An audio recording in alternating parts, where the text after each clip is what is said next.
Your Daily 180, 180 seconds of pure Bible study. Today we begin a new series on Your Daily 180 entitled 5 Things We Should Be Willing to Say. And you might add at the end, when appropriate. There's sometimes it's not appropriate to say certain things, but when it's appropriate, I want us to talk about 5 things that we should be willing to say. And I want to drive the point home this way. Do you know what I'm thinking right now? And you say to yourself, well, that would be impossible. How could I know what you're thinking? Well, you could, but only if I tell you.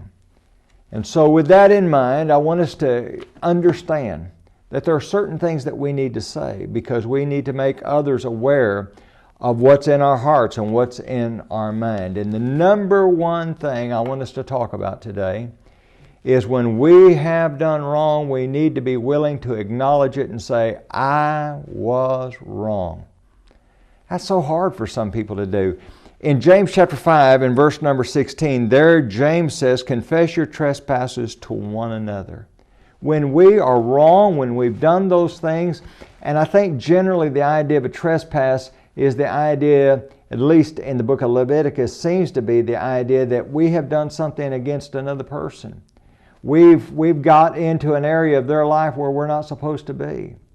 And we need to realize when we've done someone wrong, we need to admit it. Over in the book of 1 John, listen to what, by inspiration, John says. If we say that we have no sin, we deceive ourselves, and the truth is not in us.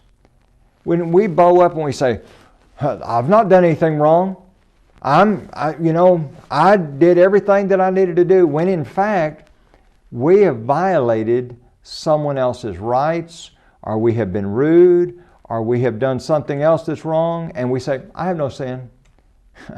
We're deceiving ourselves. Let me tell you something. It's bad if someone lies to you. It's bad if I lie to you, but it's really bad when I lie to myself. And I say, oh no, I have nothing to apologize for. I was not wrong in any way. Listen to this beautiful promise in verse number 9 of 1 John chapter 1. If we confess our sins, he says, He is faithful and just to forgive us our sins and to cleanse us from all unrighteousness. You see, when we've wronged someone and we don't acknowledge it, we're really hurting ourselves, and we're causing a situation where God withholds His forgiveness. Join us again tomorrow.